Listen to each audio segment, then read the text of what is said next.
السلام علیکم۔ آج کی سب سے بڑی خبر تو ایک نئی سیاسی جماعت کے قیام کا اعلان ہے، استحکام پاکستان پارٹی، اور دوسرا آج اقتصادی سروے جاری کیا گیا اور کل بجٹ کا اعلان ہوگا۔ تو پروگرام میں آج ان دونوں ایشوز کو کور کریں گے۔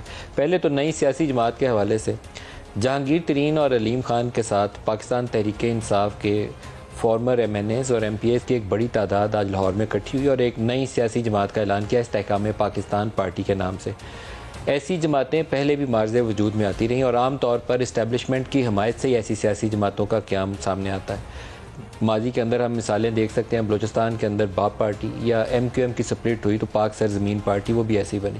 اس سے پہلے بھی چلے جائیں تو بہت سے گروپ جو بنتے اور ٹوٹتے رہے، اس کے اندر اسٹیبلشمنٹ کی حمایت کا کافی عمل دخل ہوتا ہے، لیکن اصل سوال یہ پیدا ہوتا ہے کہ جو اس وقت پاکستان تحریک انصاف کے جو چیئرمین عمران خان کو مقبولیت حاصل تھی، کیا یہ سارے لوگ اس سے علیحدہ ہو کر اگر الیکشن لڑتے ہیں ایک پرچم کے نیچے تو ان کو کتنی ایکسیپٹنس ہوگی، ووٹرز ان کو کتنا ووٹ ڈالے گا، کتنا ان کی قبولیت ہوگی الیکشنز کے اندر؟ وہ سب سے بڑا سوال یہ ہے۔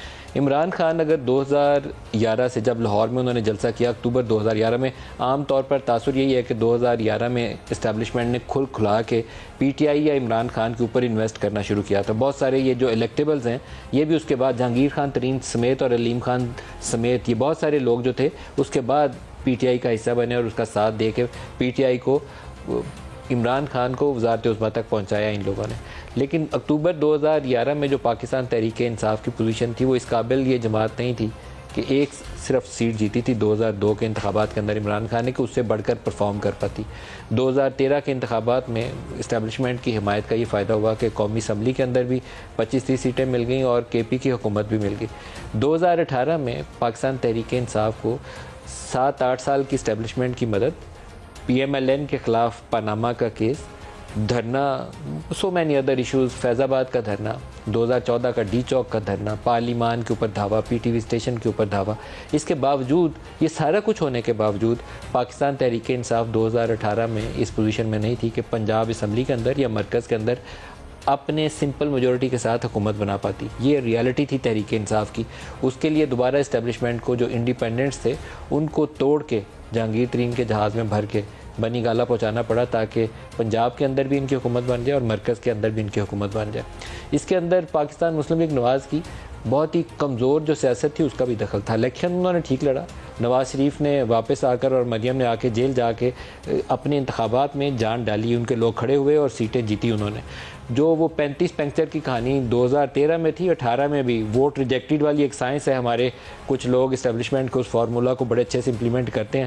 وہ ڈبل سٹیمپنگ ہوتی ہے، ووٹ ریجیکٹ ہو جاتا ہے، 2-3 ہزار کا مارجن ہو تو اس میں نکل جاتا ہے۔ 2013 میں بھی یہی فارمولا تھا جسے عمران خان 35 پنچر کہتے تھے۔ 2018 میں ان کی اپنی حکومت میں بھی سیم فارمولا نے پی ٹی آئی کو ہیلپ آؤٹ کیا تھا۔ لیکن اب سوال یہ ہے کہ وہ بندے تو توڑ کے ان کو دے دیے۔ شہباز شریف کی میں سیاست کا یہاں دخل کرنے لگا ہوں، ذکر کرنے لگا ہوں کہ شہباز شریف کو آخری لمحے تک 2018 میں یہ آس تھی، ان کو دلاسا دلایا گیا تھا کہ آپ کو حکومت میں حصہ مل جائے گا، مرکز میں نہیں تو پنجاب کی حکومت مل جائے گی۔ تو اس آس کے اوپر وہ اسٹیبلشمنٹ کو ویسے ہی ٹیک آن نہیں کرتے، لیکن وہ جڑے رہے اسٹیبلشمنٹ کے ساتھ۔ جب نواز شریف کی واپسی ہوئی، لاہور ایئرپورٹ کے اوپر ان کو گرفتار کیا گیا تو یہ مال روڈ سے ریلی نکال کے واپس چلے گئے تھے، ایئرپورٹ پہ نہیں تھے گئے کیونکہ انڈرسٹینڈنگ یہی تھی کہ اس سے زیادہ شو آف پاور نہیں کیا جائے گا۔ بہرحال پی ٹی آئی کی حکومت قائم ہوگی۔ پی ٹی آئی کا وہ جو لو افیئر تھا اسٹیبلشمنٹ کے ساتھ وہ اس وقت ٹوٹا جب نئے آئی ایس آئی چیف کی تعیناتی کے اوپر جنرل باجوہ کے ساتھ کھلا کے ان کا تناؤ شروع ہوتا ہے اور آمنے سامنے کی کیفیت پیدا ہو گئی، اور اسی جنرل باجوہ کو، جس کو کہتے تھے کہ بہت رکھ رکھاؤ والے ہیں، نہیں تو یہ نون لیگ اور باقی لوگوں کو تو وہ چھوڑتے نہ، وہ بہت جمہوریت پسند ہے، اسی جنرل باجوہ کو عمران خان نے میر جعفر اور میر صادق کے القابات سے پکارنا شروع کر دیا۔ بہرحال اس کا انجام ہمارے سامنے ہے۔ 9 اپریل 2022 کو ان کے خلاف نو کانفیڈنس ہوتا ہے اور پی ڈی ایم کی حکومت بن جاتی ہے۔ اب یہ جن لوگوں نے استحکام پاکستان پارٹی بنائی ہے یہ زیادہ تر الیکٹیبلز ہیں، یہ اپنے حلقے جیت سکتے ہیں۔ کیا ان کی مجموعی صورتحال میں ایز اے پارٹی جہانگیر ترین کی کیا اتنے پاپولر فیس ہیں کہ وہ ریپلیس کر دیں گے عمران خان کو؟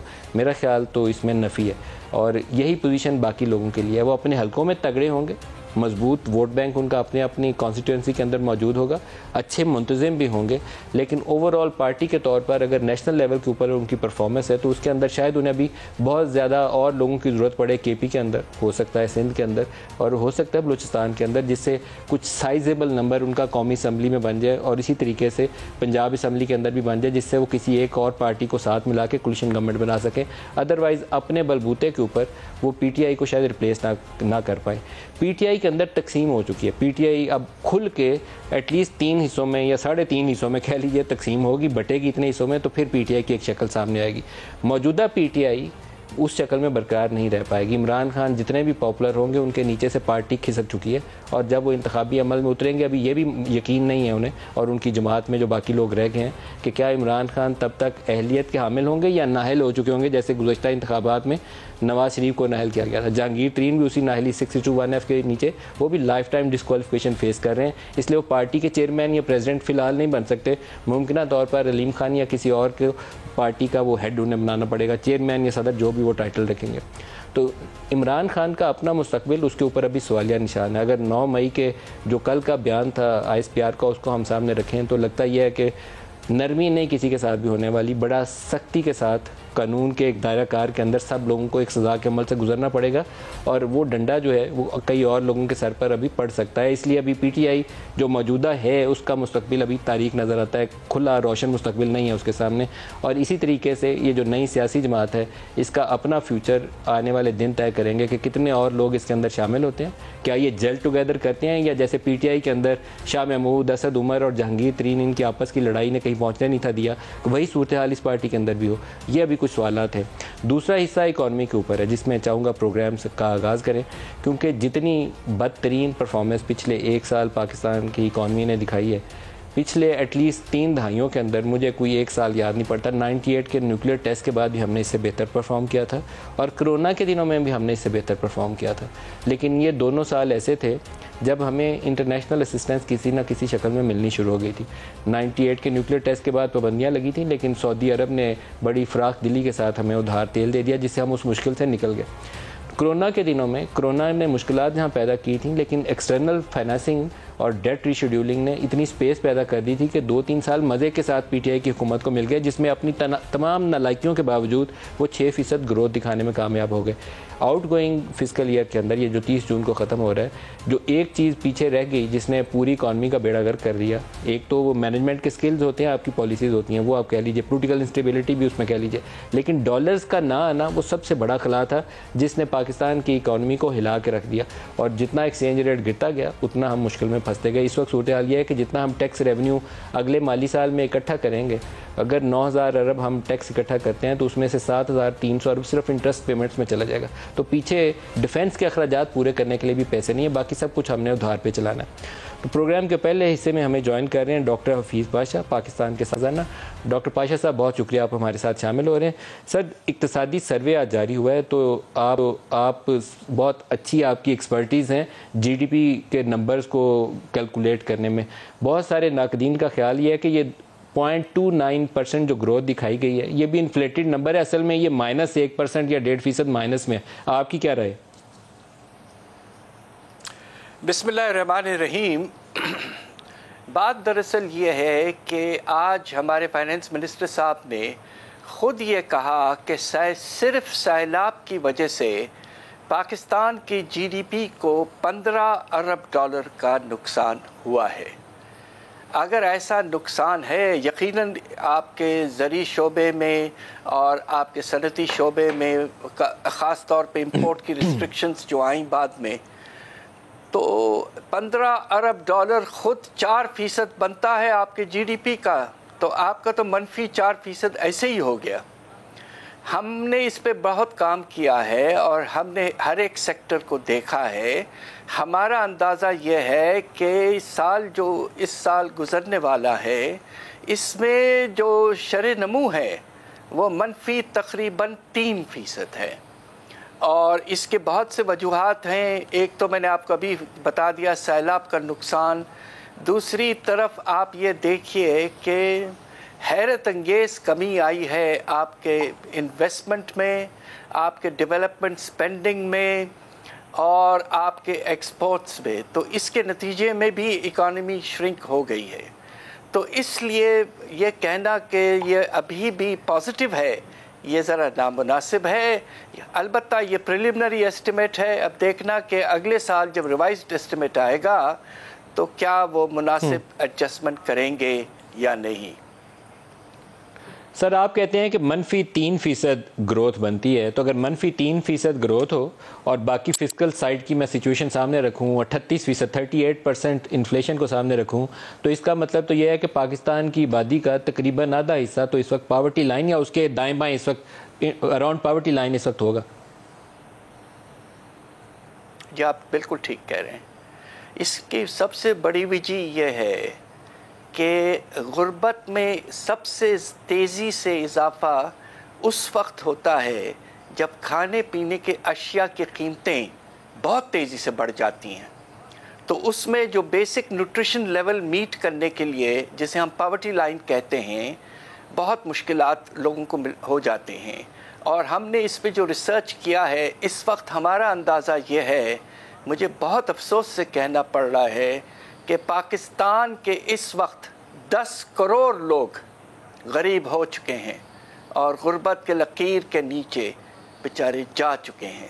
اور اس کی بہت بڑی وجہ ایک تو منفی پر کیپٹا انکم میں کمی آئی ہے، اور دوسری طرف افراط زر کھانے پینے کی اشیاء کی قیمتوں میں تقریباً 50% اضافہ ہوا ہے. ایسا تاریخ میں اتنی تیزی سے اضافہ نہیں. ایک سال میں ہمارا اندازہ یہ ہے کہ جو اضافہ ہوا ہے غریب لوگوں کے نمبر میں، وہ کم از کم 12 سے 15 ملین، یعنی کہ 1.50 کروڑ کے قریب ہے. ٹوٹل 10 کروڑ ڈاکٹر صاحب بہت بڑا نمبر ہے. اگر 10 کروڑ ٹوٹل لوگ غربت کا شکار ہیں اس وقت یا غربت کی لکیر کے نیچے زندگی بسر کر رہے ہیں، تو پھر ہمارا ان امپلائمنٹ کا کیا حال ہوگا؟ جی مجھے افسوس سے کہنا پڑتا ہے کہ دیکھیے، 2 ہمیں شاکس ابزارب کرنے پڑے ہیں پچھلے 3-4 سال میں. ایک تو کووڈ کا نقصان، اللہ کے فضل سے کچھ ریکوری ہوئی پچھلے 2 سال. اس سال بھی منفی آپ کا شرح نمو ہمارے اندازے سے.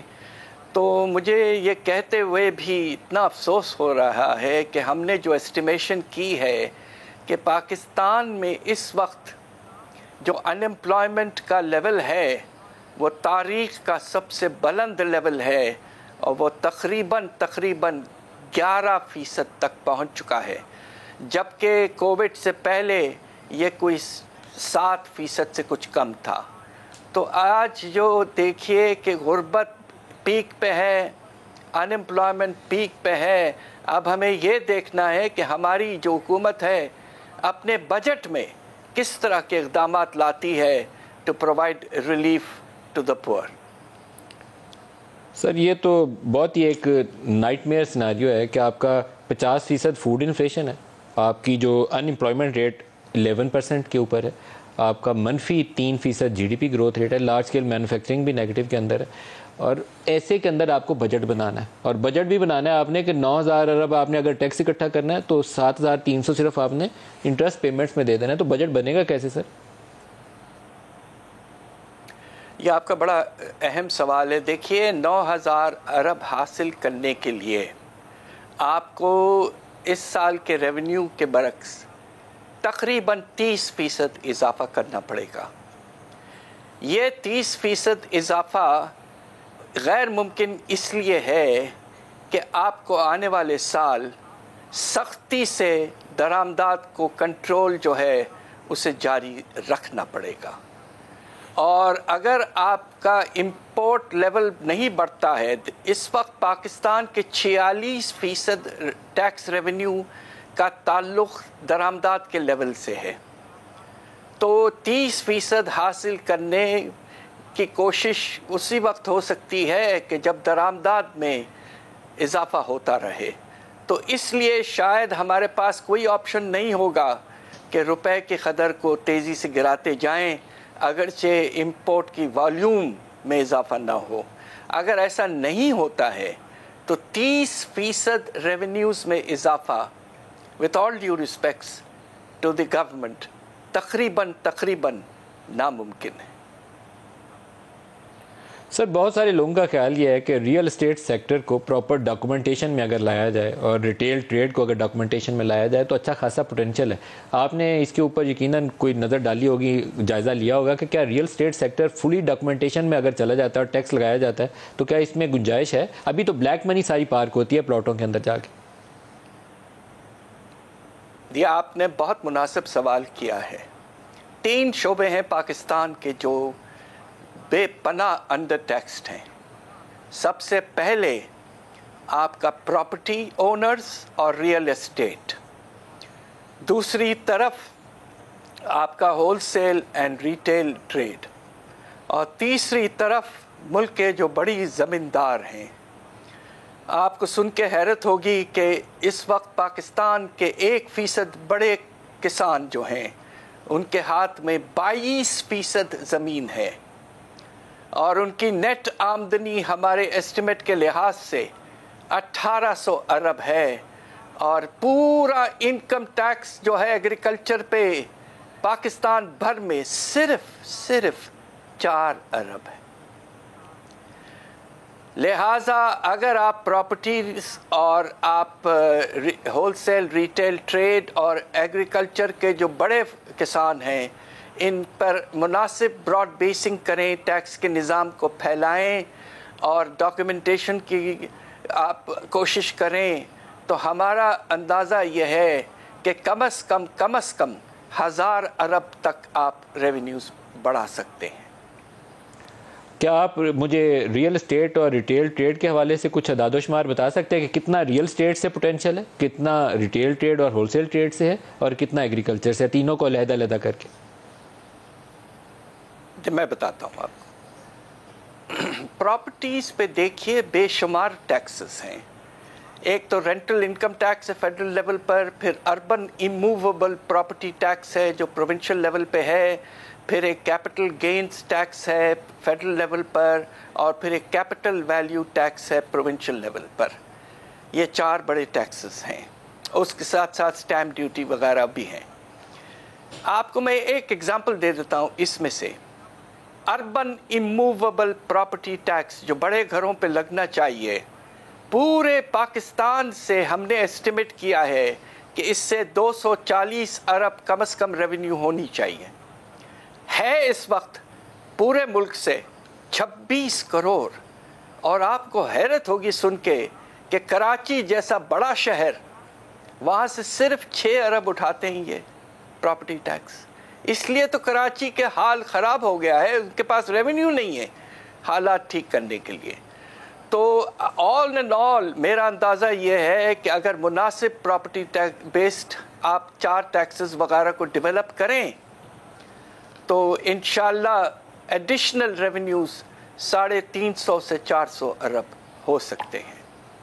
ایگریکلچر سے 350 سے 400 ارب روپیہ صرف ریئل اسٹیٹ اور پراپرٹی ٹیکس کی مد میں لیا جا سکتا ہے. 400 ارب روپے تک سالانہ پراپرٹی اینڈ ریئل اسٹیٹ. اور اسی طریقے سے ایگریکلچر سے کتنا پوٹینشیل ہے؟ بالکل. اگر آپ نے صرف بڑے فارمرز پر ٹیکس لگایا جن کی فارم سائز جو ہے وہ 100 ایکڑ سے زیادہ ہے, یعنی کہ بہت بڑے فارمرز, تو تقریباً 150 ارب نیٹ آپ کم از کم حاصل کر سکتے ہیں. اور تیسری طرف آپ ریٹیل ہول سیل ٹریڈ سے جو اس وقت ہمیں ریونیو مل رہی ہے, جی سر, اس میں آپ اضافہ کر سکتے ہیں. تقریباً 200 ارب کا اضافہ اس سے بھی ہو سکتا ہے. تو تقریباً 900,000 ارب تک آپ لے جا سکتے ہیں اگر نظام کو پھیلائیں, ٹیکسز کو امپلیمنٹ کریں, ٹیکس ریٹس میں کچھ اضافہ کریں, اسیسمنٹس مناسب کریں, ڈاکیومنٹیشن کو پروموٹ کریں. تو ان 3 سیکٹرز یا شعبوں سے آپ کو کم از کم 900 سے 1000 ارب مل سکتا ہے. سر ایک آخری آپ سے سوال ایکسپورٹس کے اوپر پوچھ لوں. ہم جتنا مرضی زور لگا لیں خاص حد سے زیادہ امپورٹس کو نیچے نہیں لے جا سکتے. برآمدات ہماری اوپر نہیں گئی, روپیہ 200 سے 300 پہ پہنچ گیا. برآمدات 31 کی بجائے 26 پہ آ گئی ہیں. بنگلہ دیش 50-52 ارب ڈالر ایکسپورٹس کر رہا ہے, ہم پیچھے کے پیچھے کھڑے ہیں. کچھ اس میں بھی کچھ سائنس بتائیں کہ وہاں پہ بھی کچھ ایکٹیویٹی شروع ہو جائے. بات دراصل یہ ہے کہ دیکھیے, وتھ آل ڈیو ریسپیکٹس, ہمارے فائنانس منسٹر کو ایکسچینج ریٹ کی ایڈجسٹمنٹ بہت نامناسب لگتی ہے. مگر آپ یہ سوچئے کہ جس ملک میں اس وقت حالات ایسے ہیں کہ ریزرو صرف 4 ارب ڈالر ہیں, تو آپ کو تو market determined exchange rate policy follow کرنا چاہیے. اس سے 2 چیزیں ہوتی ہیں. ایک تو امپورٹس میں کمی آتی ہے, آپ کو پھر فزیکل امپورٹ ریسٹرکشنز کی ضرورت نہیں پڑتی, ایل سیز کو بند کرنے کی ضرورت نہیں پڑتی. دوسری طرف ہم نے یہ دیکھا ہے کہ 2001 سے 2012-13 تک ماشاءاللہ پاکستان کے ایکسپورٹس میں سالانہ 8% سے 9% اضافہ ہوتا رہا تھا. اور اس کی وجہ یہ بھی تھی کہ ایکسچینج ریٹ میں وقتاً فوقتاً ایڈجسٹمنٹ ہوتی رہی تھی. 2012-13 سے 2017-18 میں ایکسپورٹس گر گئی, اور اس کی بڑی وجہ کیا تھی کہ آپ نے روپے کی قدر کو بالکل مستحکم رکھا 104 روپے پر, اور نتیجہ یہ کہ ایکسپورٹرز کی پروفٹیبلٹی وغیرہ بہت بری طرح سے متاثر ہوئے.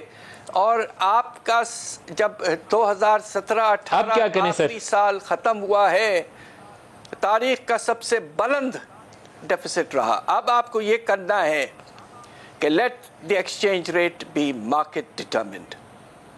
دوسرا, with all due respects to the IMF, یہ جو 21% آپ نے سر سود رکھا ہے, یہ بالکل بالکل نامناسب, انسسٹینیبل ہے. You have to convince them, otherwise دیکھیے اس کے نتیجے میں آپ کو حیرت ہوگی, پرائیویٹ سیکٹر کریڈٹ جو ہے جس کا فلو اس سال 99% گر گیا ہے. 99%.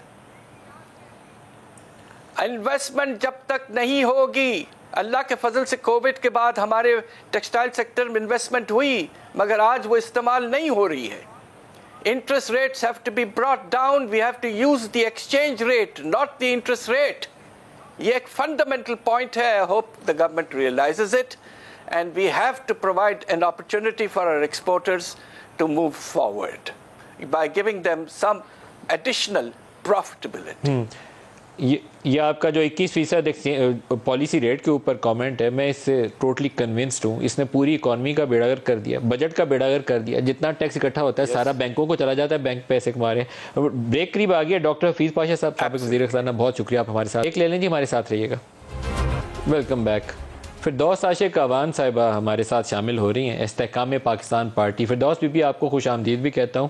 آپ بتائیے گا کہ کتنے فارمر MNAs اور MPAs اس جماعت کا حصہ بنے ہیں آج؟ ملک صاحب, آپ کی آواز مجھے تھوڑی ڈسٹارٹڈ آ رہی ہے, تو کائنڈلی دوبارہ سوال ریپیٹ کریں گے. فردوس بی بی, کتنے جو فارمر MNAs اور MPAs تھے آج اس جماعت کا حصہ بنے ہیں؟ دیکھیے, تقریباً 100 سے زائد ہیں جو ٹکٹ ہولڈر اور MP MNAs ہمارے جو رہے ہیں. اس وقت تو جو آج کا تھا ملک صاحب, ہمارا فوکس وہ تو پنجاب کو ٹارگٹ کرنا تھا نا, اور چونکہ یہ نیشنل پارٹی ہے اور نیشنل وفاق کی جماعت پھر اسلام آباد میں وفاق کے پارلیمنٹیرینز کے ساتھ شو کرے گی, ایک پاور شو, اور اس کے بعد ہر صوبے کا ایک اپنا سٹرکچر بنے گا, اور اس میں پھر نئے لوگ جو ہیں وہ سارے شامل ہوں گے, بلوچستان, KPK اور سندھ سمیت.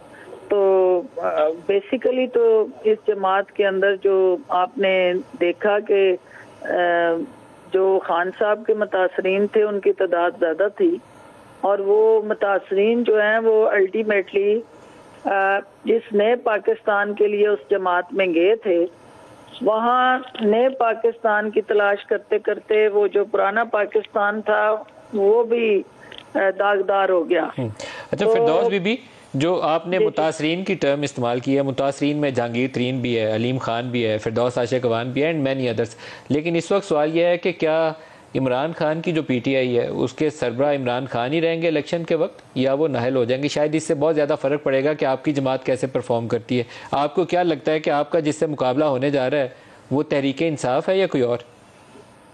دیکھیں سیاست کے اندر کوئی بھی چیز حرف آخر نہیں ہوتی ٹل دی ٹائم کہ ایون کے الیکشن والے دن تک بھی چیزیں حالات صورتحال بدلتے رہتے ہیں، حکمت عملی اور پالیسیز بدلتی رہتی ہیں، لوگوں کے ذہن بدلتے رہتے ہیں، سوچ بدلتی ہے.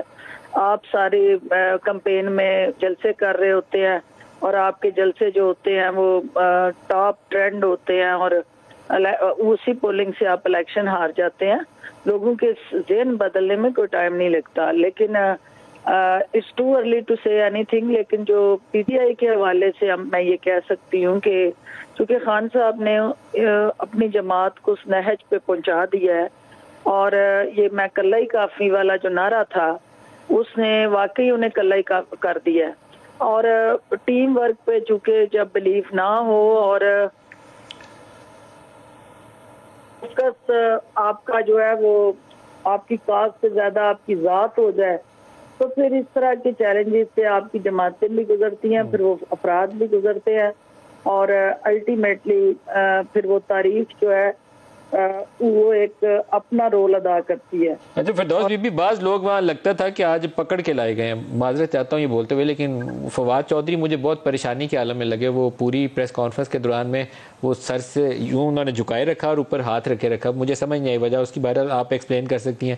اسی طریقے سے علی زیدی وہ جب تصویروں میں نظر آتے ہیں تو بہت دکھی نظر آتے ہیں، وہ بھی وجہ آپ بتا سکتی ہیں کہ یہ اس وقت بہت اسٹیبلشمنٹ کا دباؤ اس نے ان کو پریشان کیا ہے، کھینچ کے لایا ہے انہیں، کوئی کیا ہوا ہے؟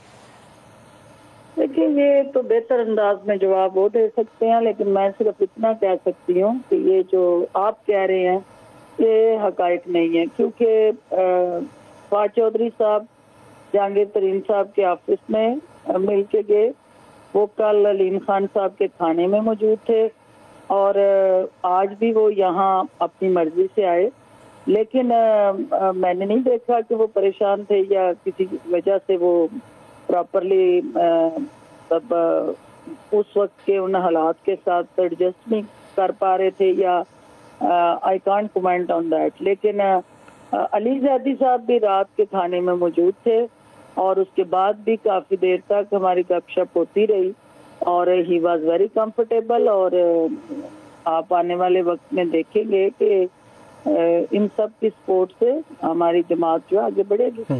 دیکھیے آپ کی الیکشن کے اندر، الیکشن ڈے کے اوپر پرفارمنس کا ابھی کافی سوالیہ نشان اس کے اوپر ہوگا کہ کیا عمران خان تحریک انصاف کے چیئرمین رہ پاتے ہیں یا نااہل ہو جاتے ہیں. وہ ووٹنگ پیٹرن میں بہت زیادہ اس سے تبدیلی آئے گی. اسٹیبلشمنٹ کی حمایت انہیں 2018 میں عمران خان کو حاصل تھی، اب نہیں ہے. اب ہو سکتا ہے کہ آپ کی جماعت کو مکمل طور پر بیک کرے اسٹیبلشمنٹ، لیکن دوسرا بندہ ڈیفائنس موڈ میں اس وقت اینٹی اسٹیبلشمنٹ پالیٹکس کر رہا ہے. تو اگر وہ سیاست سے آؤٹ ہو جاتا ہے تو آپ کو کھلا میدان مل سکتا ہے، ادروائز تو آپ کو مشکل پیش آئے گی. دیکھیے سیاست تو نام ہی مشکلات سے کھیلنے کا ہے. یہ آپ کو کس نے کہا کہ سیاست جو ہے وہ پھولوں کی سیج ہے؟ یہ تو کانٹوں کی وہ سیج ہے جو قدم قدم آپ کے پاؤں زخمی کرتی ہے. اور یہ کبھی بھی آپ کو آئیڈیل انوائرمنٹ نہیں ملا کہ ہر سیاسی جماعت کو، ہر سیاستدان کو آپ وہ اس بھٹی سے نکل کے کندن بنتے ہیں. تو جتنے چیلنجز استحکام پاکستان پارٹی کو آئیں گے اتنا ہی ہمارے لیے وہ چیلنج جو ہے وہ اپرچونٹی میں بدلے گا تھرو آور ہارڈ ورک. کیونکہ جو ٹیم آپ نے دیکھا ہے کہ یہ سارے پی ٹی آئی بنانے والے تھے. یہ عمران خان صاحب کو کرکٹر سے قومی ہیرو بنا کے سیاستدان بنانے والے تھے. ان لوگوں نے پی ٹی آئی کو اپنی جوانیاں دی، اپنا خون دیا، اپنے ریسورسز دیے، اوور آل اپنا وقت دیا.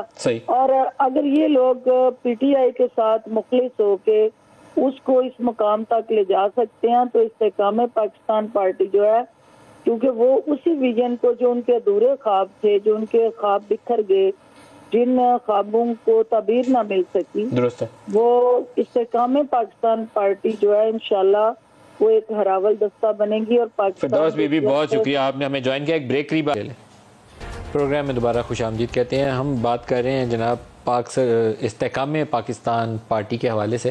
اسحاق خاقوانی صاحب آئی ہوپ کہ ہمیں جوائن کریں.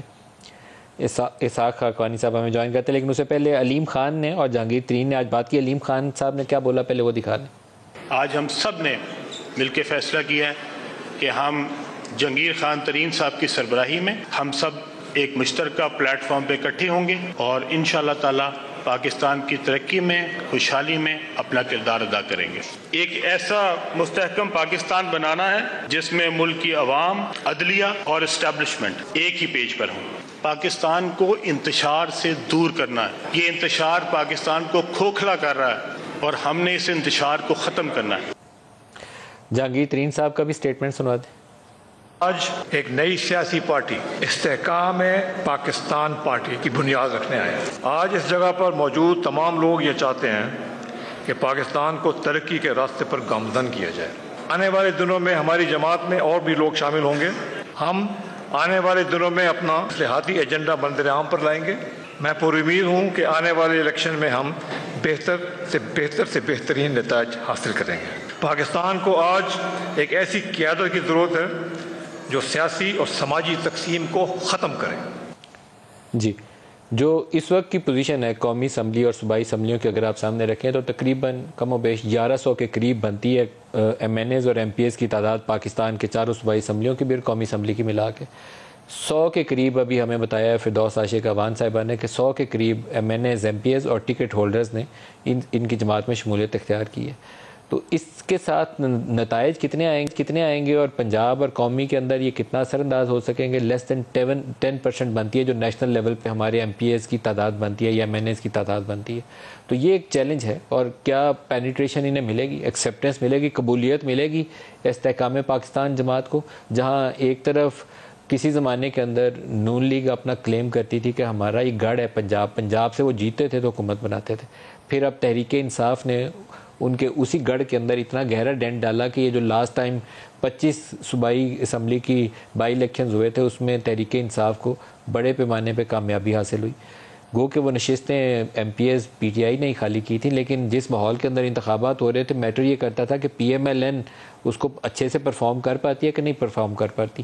تو اب یہ ایک اینٹی اسٹیبلشمنٹ بیانیہ لے کر عمران خان چلے تھے جس کی قبولیت ہوئی، اور وہ اوپر کے اوپر جا رہے تھے کہ انلیس کہ انہوں نے وہ 9 مئی والا ایک بہت بڑا حادثہ جسے یوم سیاہ کا نام دیا گیا، بلیک ڈے کا نام دیا گیا اور درست نام دیا گیا، کیونکہ کوئی بھی ریاست اس طریقے سے آگے نہیں چل سکتی کہ اس کے اداروں کے اوپر حملہ ہو رہا ہو، جلاؤ گھراؤ ہو رہا ہو، لوٹ پھوٹ ہو رہی ہو۔ تو ہمارے یہاں 9 مئی کو جو کچھ ہوا وہ قابل قبول ہے ہی نہیں ہے، سیاسی طور پر بھی اور کسی لحاظ سے بھی۔ تو یہ ایک عمران خان کے لیے بہت بڑا چیلنج ہے، اور شاید استحکام پاکستان کو بھی جتنی جگہ ملنی ہے، جتنی گنجائش ملنی ہے سیاست کے اندر، جتنی مار پی ٹی آئی کو پڑ رہی ہے یا پڑے گی آئندہ آنے والے دنوں میں، اور جتنا اسٹیبلشمنٹ نے ان کے اوپر یہ 9 مئی کے بعد کے واقعات کے حوالے سے ہم دیکھتے ہیں کہ بوجھ ہے پی ٹی آئی کے اوپر، اور جتنی ان کی دوری ہوگی اسٹیبلشمنٹ کے ساتھ وہی اسپیس آکوپائی کرنے کی کوشش کرے گی یہ نئی سیاسی جماعت۔ اور پنجاب کے انتخابات ہوں یا قومی اسمبلی کے انتخابات ہوں، استحکام پاکستان کی جماعت کو کسی نہ ایک بڑی سیاسی پارٹی کے ساتھ، پی ایم ایل این ہو یا پاکستان پیپلز پارٹی ہو، ان کے ساتھ ان کا انتخابی ارینجمنٹ کیا ہے، کولیشن کی طرف جاتے ہیں نہیں جاتے، اس کے اوپر بھی اثر ہوگا۔ اور کیا پی ٹی آئی کی قیادت انتخابات کے موقع کے اوپر عمران خان کے ہاتھ رہتی ہے یا عمران خان نااہل ہو جاتے ہیں، اس کا بھی آؤٹ کم کے اوپر بہت زیادہ اثر پڑے گا۔ آج کے پروگرام سے اتنا ہی، اجازت، حافظ۔